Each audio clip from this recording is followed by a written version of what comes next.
Good morning viewers, my self doctor Premta Saini. आज हम BEd first year के childhood and growing up paper के अंतर्गत व्यक्तित्व के विकास को प्रभावित करने वाले कारक, जिसका सेकंड पार्ट है। अब जो नेक्स्ट कारक है हम उसकी स्टडी करेंगे। इसके अंतर्गत ये जो कारक है,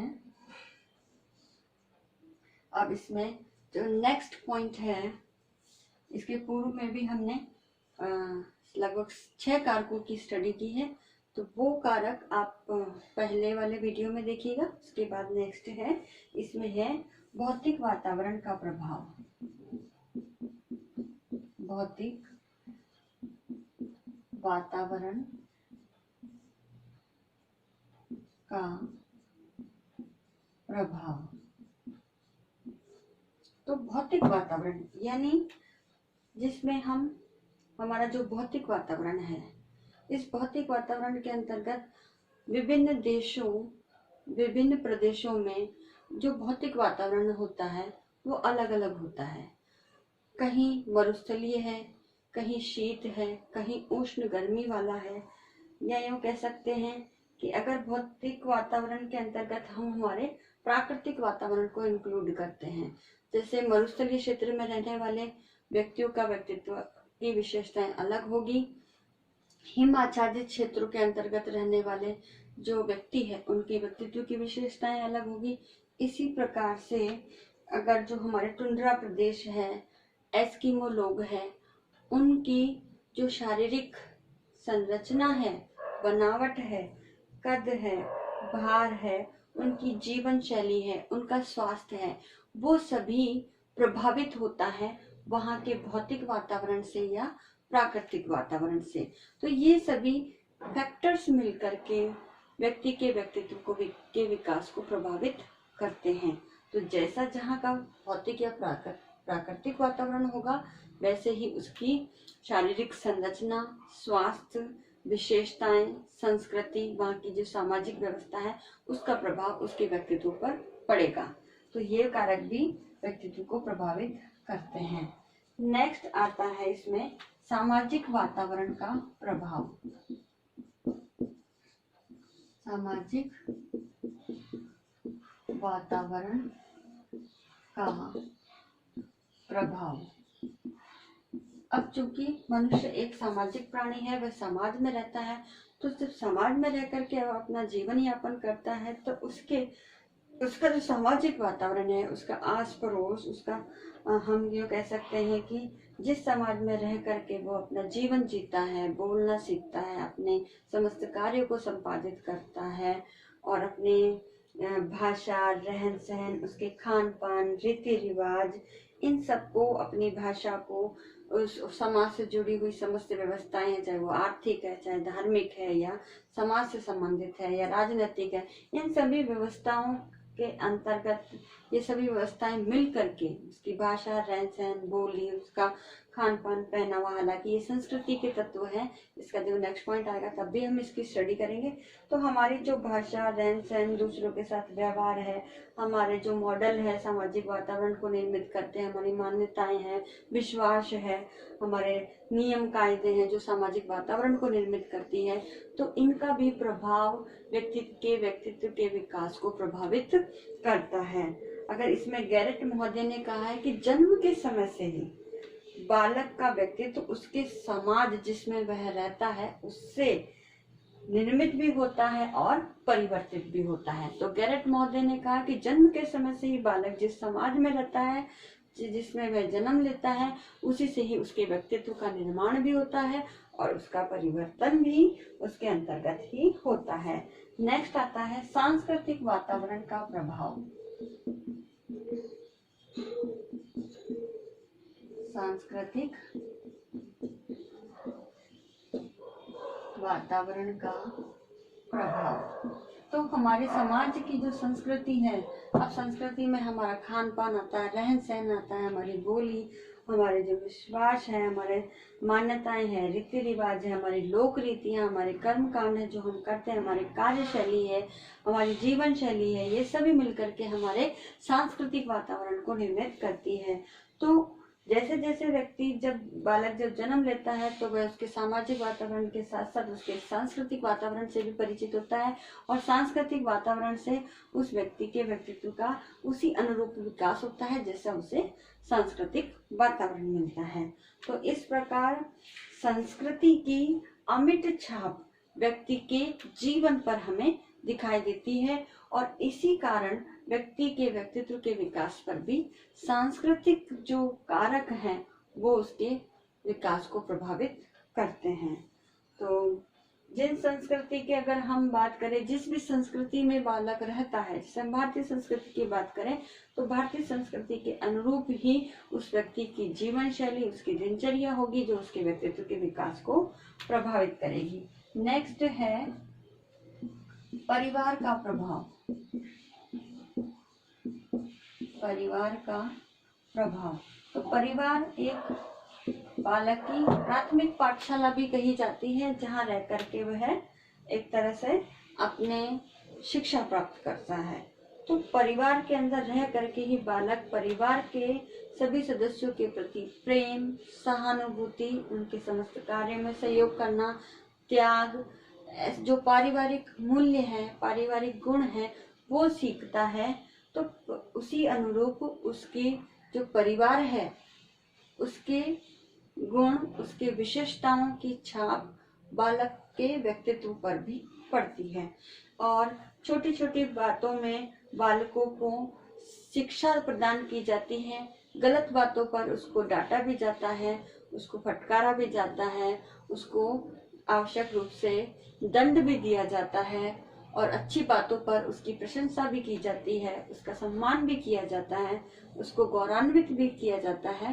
तो इस प्रकार परिवार के अंतर्गत रह करके ही बालक के व्यक्तित्व का विकास होता है, और पारिवारिक सदस्यों के गुण और विशेषताओं का प्रभाव बालक के व्यक्तित्व के विकास पर भी पड़ता है।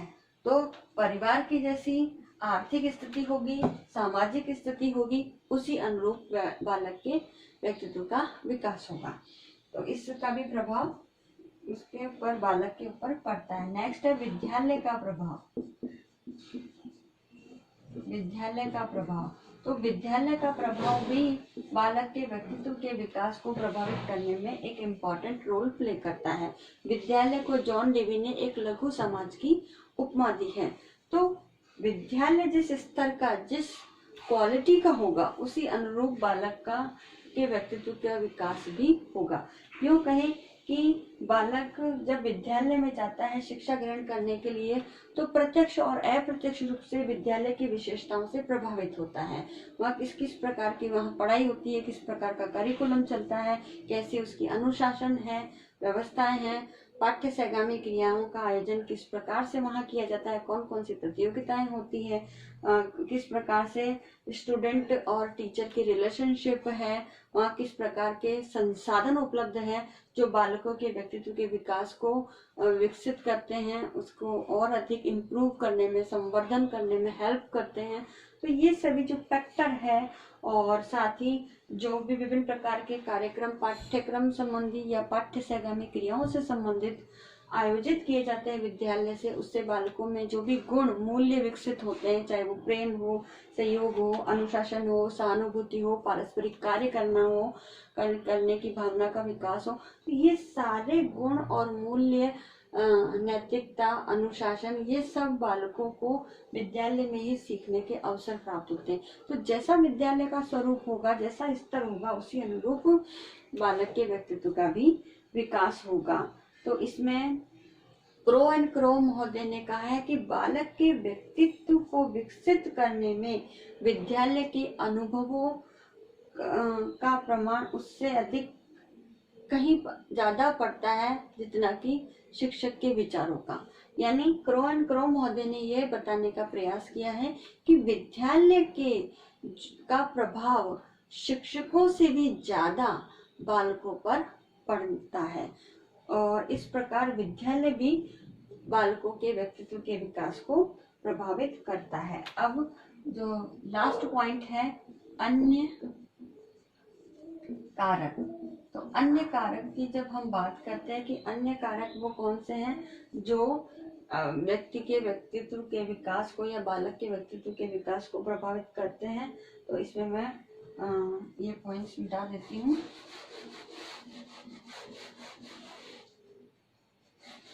तो अन्य कारकों के अंतर्गत जो भी है, कई कारक है जिनको समराइज करके बताया गया। उसमें इसमें है बालक का आस पड़ोस।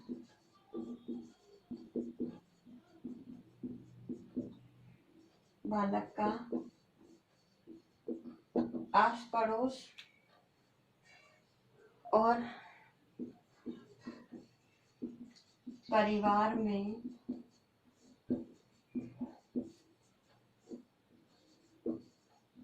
इकलौती संतान होना। तो बालक का जैसा आस पड़ोस होगा, मित्र मंडली होगी, वैसा ही बालक के व्यक्तित्व का विकास होगा। ये भी उसके व्यक्तित्व विकास को प्रभावित करेगा। अगर इकलौती संतान है तो उसे उसके विकास के लिए उसकी इच्छाएं, उसकी पसंद के अनुरूप समस्त संसाधन प्राप्त होंगे, तो वैसा ही उसका डेवलपमेंट होगा। नेक्स्ट इसके अंतर्गत आता है बालक की शारीरिक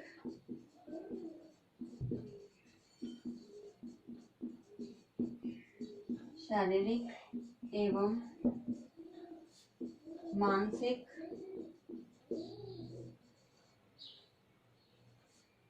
मानसिक दोष, संवेगात्मक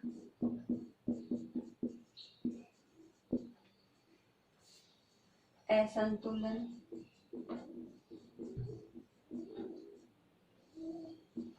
माता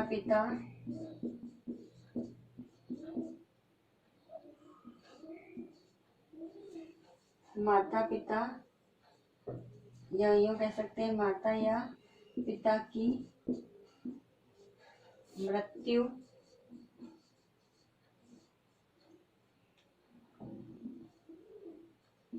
के कारण प्रेम का अभाव।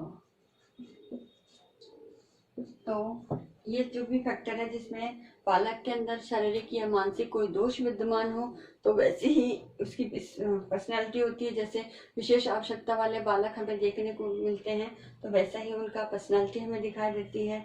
उनके अंदर कोई संवेगात्मक असंतुलन हो, या फिर उनके माता या पिता में से किसी एक की मृत्यु हो गई हो, या कभी कभी दोनों की ही मृत्यु हो जाती है, तो उसके कारण बालक को एक पारिवारिक जो परिवेश मिलना चाहिए उसके अंदर प्रेम नहीं मिलता, या उसके अन्य जो गार्जियंस होते हैं उसके द्वारा उसकी उपेक्षा की जाती है, तो वैसा ही उसके व्यक्तित्व का विकास होता है। इसके साथ ही जो थर्ड है, जिसे मेला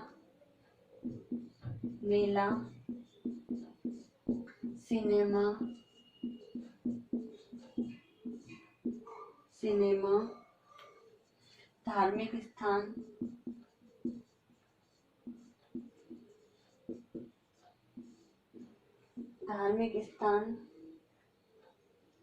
आराधना स्थल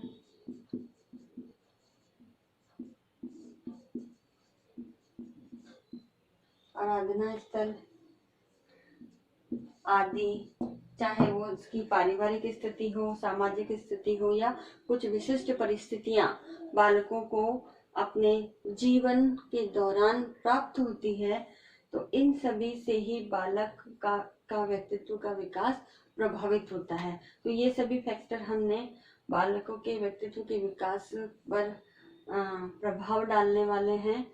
उसी के अनुरूप बालक का व्यक्तित्व हमें समाज के अंदर या विद्यालय के अंतर्गत हमें दिखाई देता है। तो इन कारकों के आधार पर ही एक कारक और आता है, पर्यावरण संबंधी कारक। अन्य कारकों के साथ साथ एक है पर्यावरण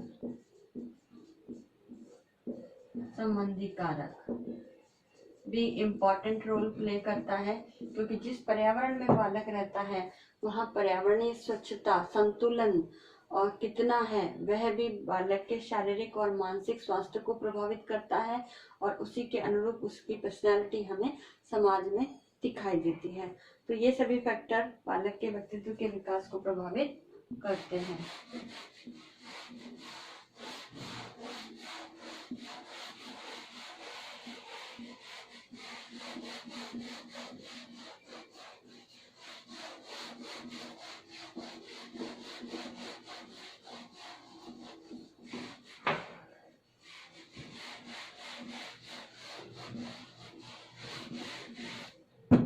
अब आज का जो असाइनमेंट है, इस असाइनमेंट में हम आपको एक क्वेश्चन देते हैं। इसमें व्यक्तित्व के विकास को प्रभावित करने वाले कारकों को